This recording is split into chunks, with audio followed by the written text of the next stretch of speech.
As wildfires ravaged Los Angeles, many attributed the disaster to nature's fury. Yet Barron Trump uncovered a disturbing truth hidden within the chaos. In January 2025, Los Angeles faced an unprecedented crisis as wildfires raged across the region.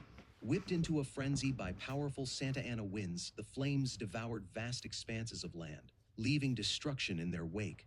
Over 10,000 structures were reduced to ashes, 11 lives were tragically lost, and more than 180,000 residents were forced to evacuate their homes. During this time, the Trump family arrived in California for a series of engagements. Barron Trump, an year-old freshman at New York University, joined his parents on the trip. While President Donald Trump attended a high-profile fundraiser in Los Angeles, Barron had the opportunity to explore the city. As the wildfires grew more intense, Los Angeles was enveloped in thick, suffocating smoke, tinting the sky with an ominous orange glow. Intrigued by the scale and severity of the disaster, Barron began closely monitoring news reports and social media updates. He noted the devastation in affluent neighborhoods like Pacific Palisades, where opulent, multi-million-dollar homes were reduced to rubble, and historic landmarks like the Will Rogers Ranch were tragically consumed by the flames. What stood out to Barron wasn't just the destruction, but the peculiar pattern of the ignition points. Unlike most people, who were overwhelmed by the sheer scale of the disaster, Barron observed that the locations of the fires seemed to align in an unusual trajectory, almost as if they were following a calculated path. This realization fueled his curiosity, driving him to investigate further. Using publicly available data from news outlets and official reports, Barron began mapping the ignition sites. As he connected the dots, a startling pattern emerged. The sequence in which the fires ignited seemed far too organized to be mere coincidence, hinting at something far more deliberate than natural causes. Barron decided to share his findings with his parents. Although they were busy with their engagements, they encouraged his curiosity while cautioning him to be careful. Undeterred, Barron sought out local authorities and fire experts, eager to present his observations and gain their insights. Unfortunately, his inquiries were met with skepticism and indifference. With officials stretched thin from battling the ongoing crisis, they had little patience for theories coming from an 18-year-old. No matter his background, some outright dismissed his findings as coincidence, while others reassured him that experienced professionals were already addressing the situation. The dismissals, however, only strengthened Barron's resolve. The patterns he uncovered were too significant to ignore. He became increasingly convinced that the wildfires were not entirely natural and that someone might be orchestrating the devastation. Determined to get to the bottom of the mystery, Barron decided to continue his investigation alone, unaware of the perils that awaited him. The devastation caused by the wildfires was unprecedented. Even for us, entire neighborhoods lay in smoldering ruins, and the thick, choking smoke turned daylight into an eerie, apocalyptic gloom. Emergency shelters were at capacity, filled with families who shared stories of narrow escapes from the relentless flames. In areas like Malibu and Calabasas, opulent estates that once represented wealth and stability were reduced to unrecognizable heaps of ash and debris. The streets were hauntingly quiet, broken only by the drone of fire trucks and the rhythmic whir of helicopters releasing water onto the raging infernos. Wildlife was not spared either, as thousands of acres of habitat were destroyed, forcing desperate animals to seek refuge in suburban backyards. For those who called Los Angeles home, the situation felt utterly hopeless. Fanned by winds exceeding 60 miles per hour, the wildfires spread faster than any containment strategy could manage. Firefighters, already worn out from combating previous blazes, pushed themselves to the brink of collapse.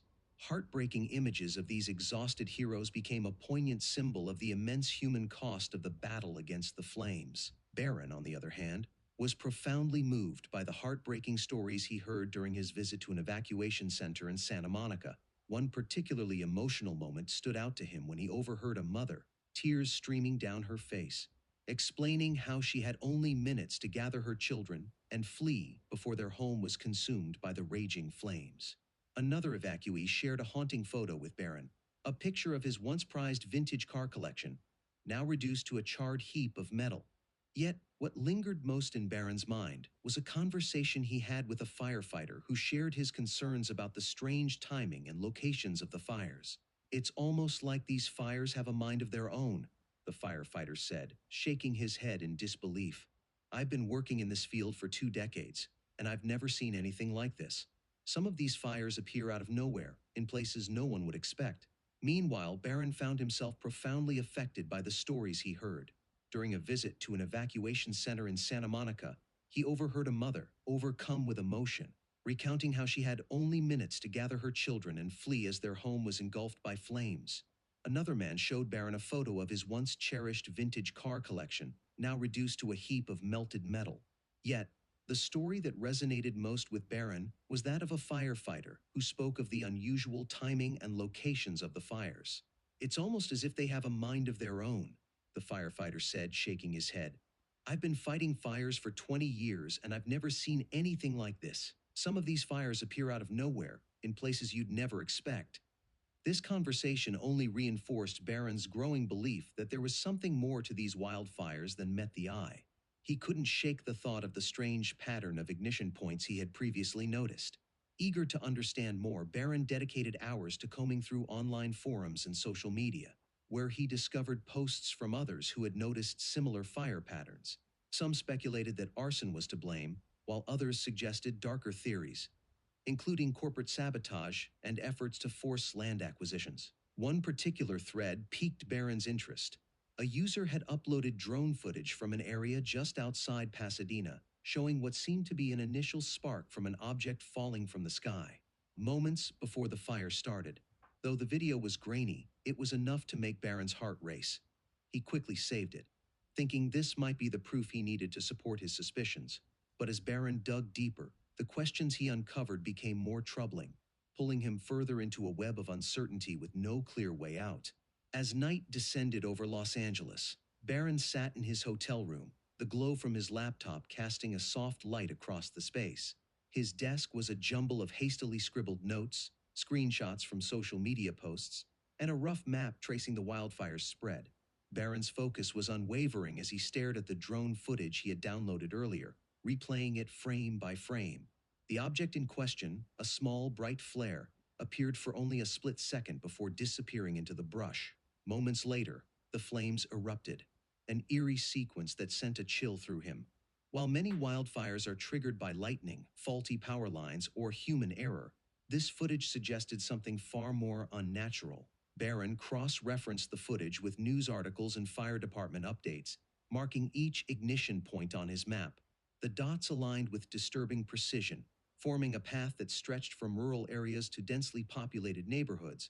What started as curiosity soon turned into obsession. Barron dug deeper, sifting through public records to track recent land purchases in fire-affected zones. A pattern began to emerge. Properties in high-risk areas had been quietly acquired by a handful of corporations in the months leading up to the fires. He noted the names of the companies, most of which were shell entities, with barely any information available online. The more Barron unearthed, the more questions arose.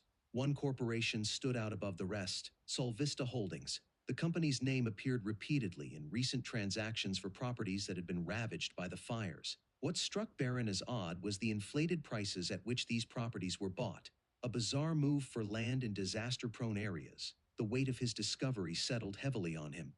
Needing to talk to someone, Barron called his older sister Ivanka to share his findings. "It just doesn't add up," he said, frustration creeping into his voice. "Why would anyone pay so much for land in fire zones unless they knew something we didn't?" Ivanka listened quietly, her voice steady but cautious. "Barron, this sounds serious, but be careful. If you're right, this could involve powerful people who don't want to be exposed." Her warning only strengthened his resolve. The next day, Barron drove out to one of the affected areas, hoping to witness the aftermath firsthand. What he found left him shaken. Among the charred remains of homes and businesses, there were signs of anomalies. In one neighborhood, a line of trees stood untouched, while the houses around them were reduced to ashes. In another area, a concrete wall bore scorch marks on one side, yet the opposite side was mysteriously clean. Barron meticulously cataloged everything, snapping photos of each detail.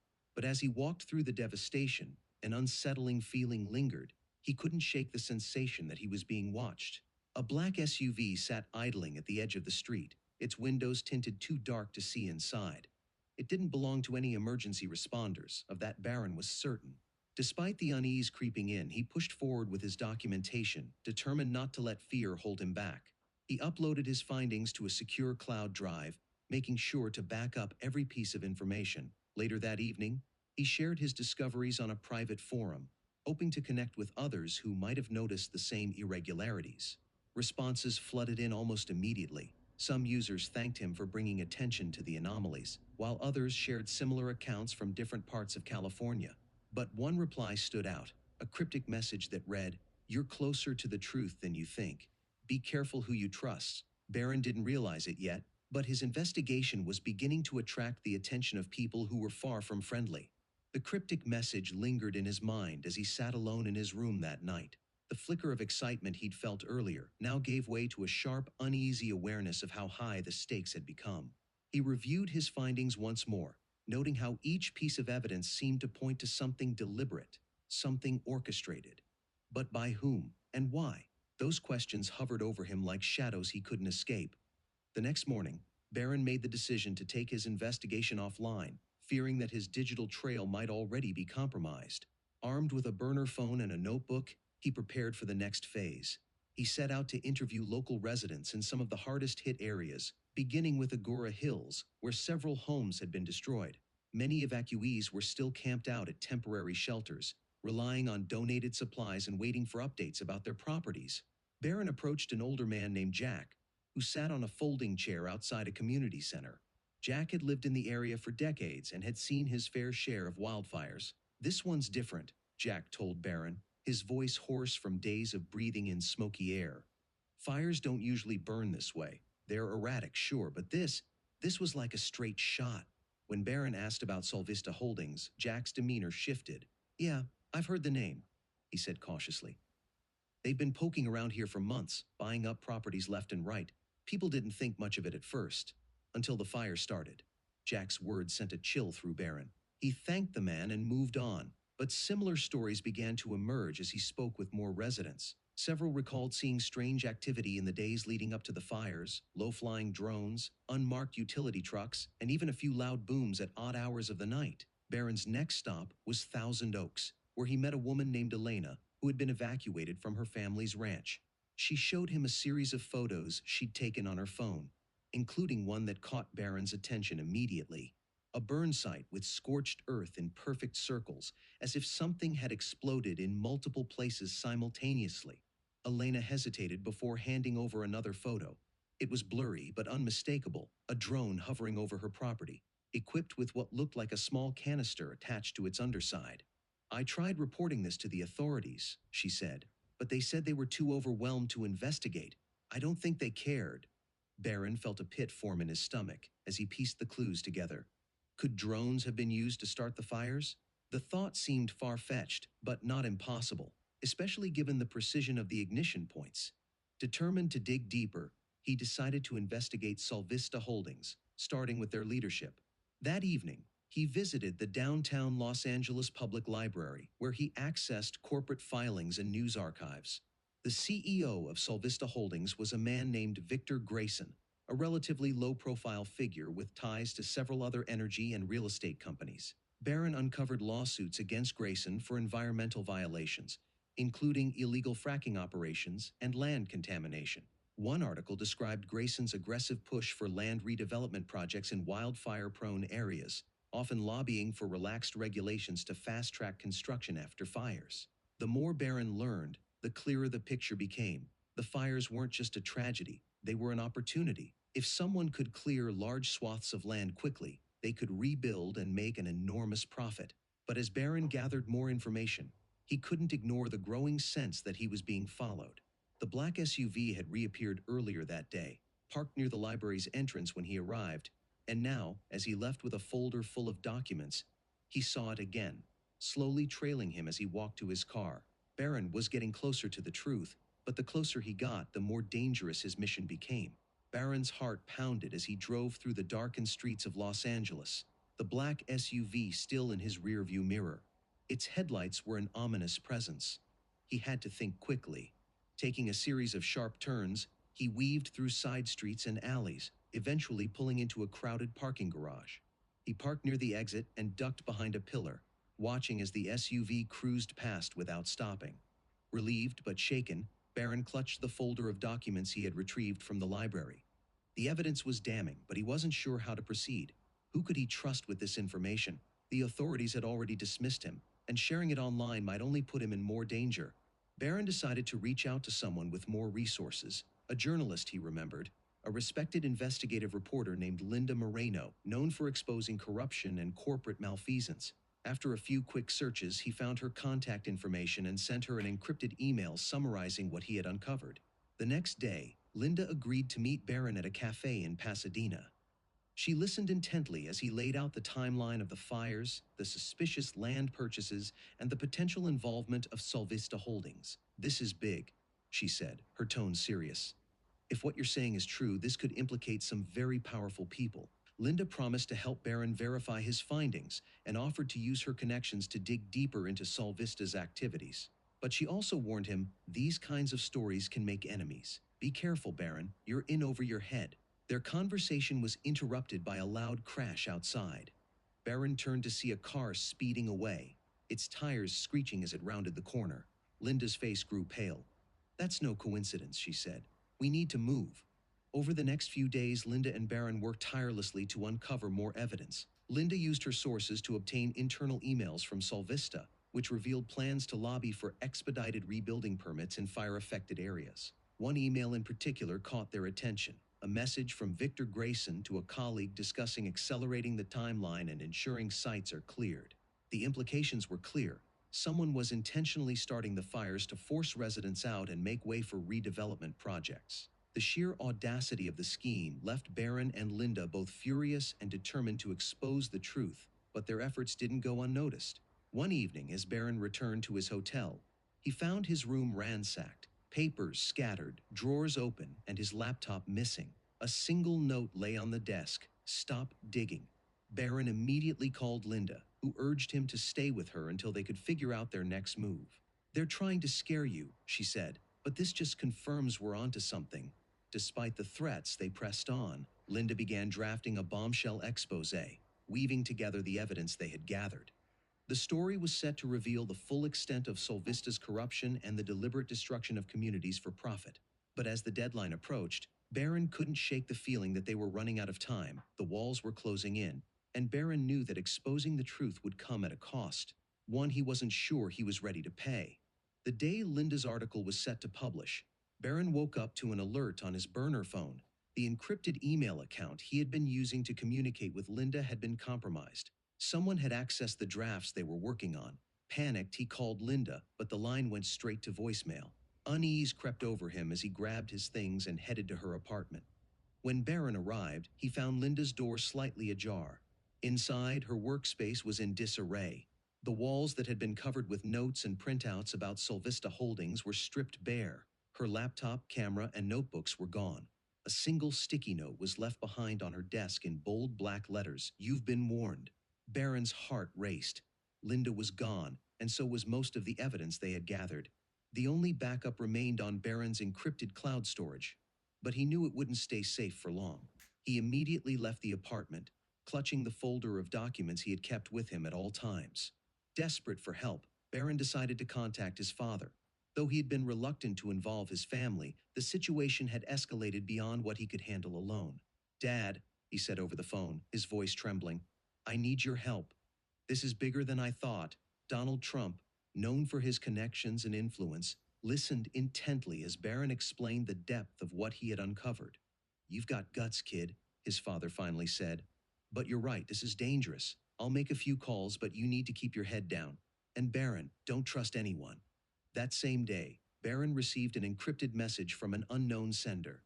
It contained an attachment labeled Proof of Operation Phoenix.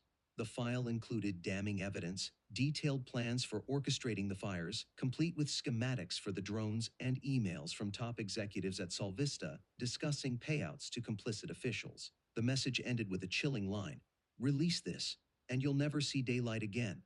Barron knew he couldn't keep this to himself.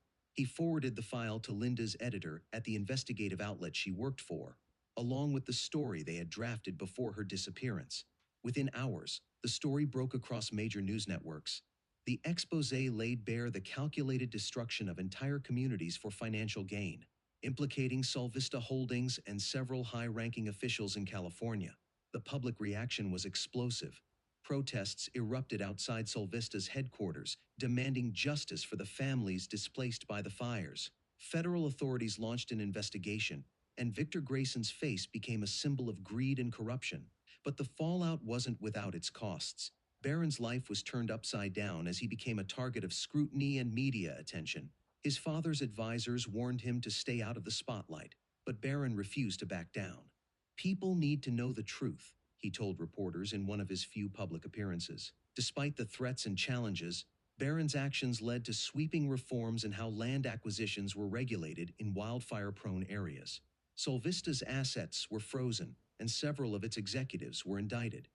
Victor Grayson, however, remained at large, reportedly fleeing the country to avoid prosecution. But even as justice began to take shape, Barron couldn't forget the warning he had received. The shadow of those behind the operation loomed large, a reminder that exposing the truth often comes with a heavy price. In the weeks following the exposé, the world watched as the fallout from the scandal unfolded.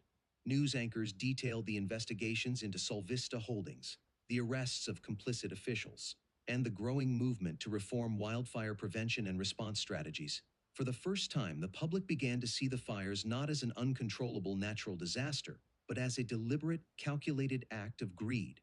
Barron, however, stayed out of the limelight. The initial media frenzy around his involvement had made him a household name, but it also brought threats and harassment. For his safety, his family arranged for him to leave Los Angeles and relocate to a secure location until the situation calmed. While Barron appreciated the gesture, he struggled with the weight of everything he had uncovered.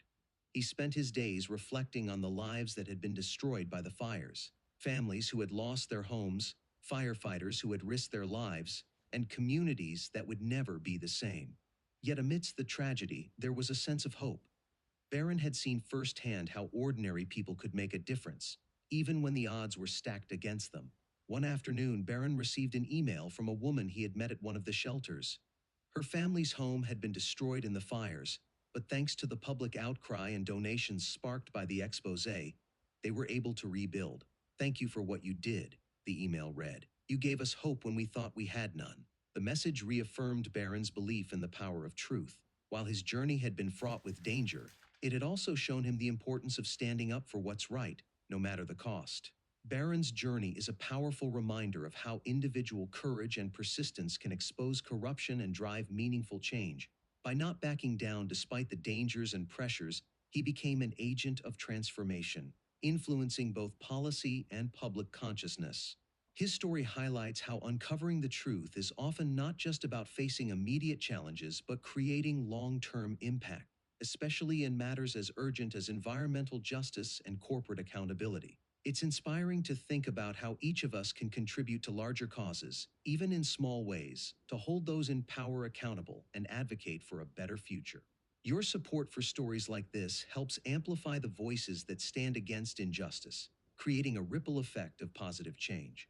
Please subscribe to our channel to help fund my dad's cancer operation, and share this story to spread inspiration. Together, we can keep hope alive, one story at a time.